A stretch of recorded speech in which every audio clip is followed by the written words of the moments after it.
प्रेम से बोलिए सच्चे दरबार के। ओम जयंती मंगला काली भद्र काली कपालिनी दुर्गा क्षमा सेवा धात्री स्वाहा स्वधा नमोस्तुते।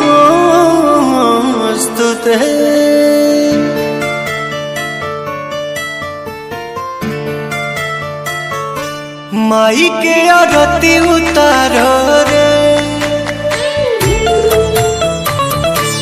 मंगल गीत गाओ रे।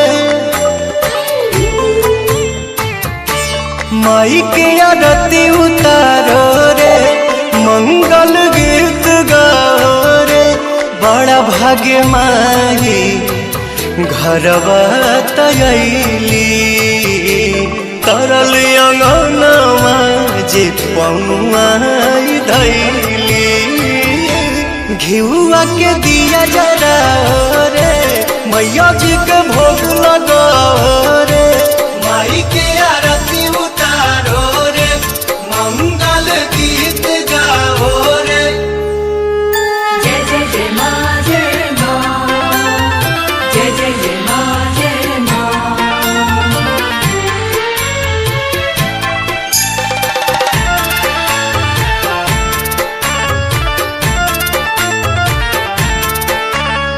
जय हो जग तरनी जय हो दुख हरनी।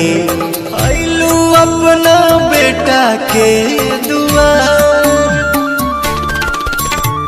हई हम पुजरिया रखी नजरिया।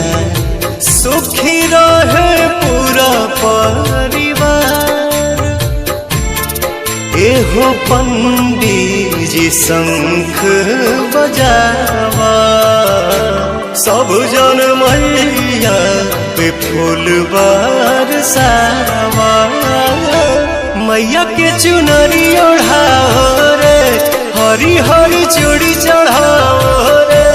माई के आरती उतारो रे मंगल गीत गाओ रे।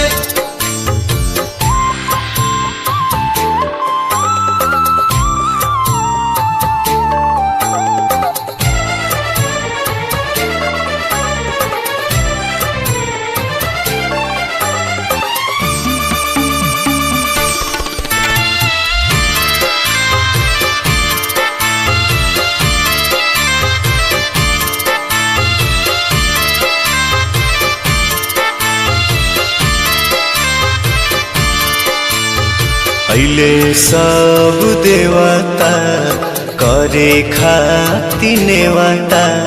सज गइल सच्चा दरबार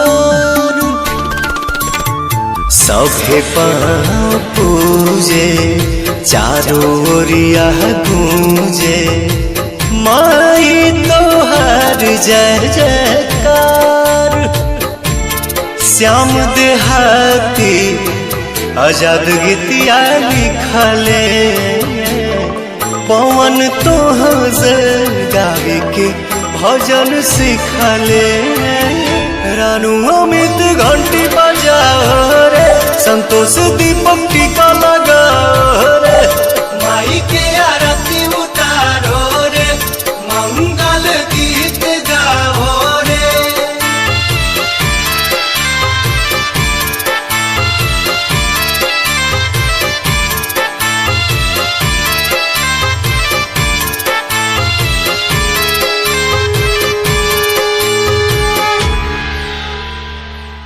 घिउआ के दिया जरा रे मैया जी के भोग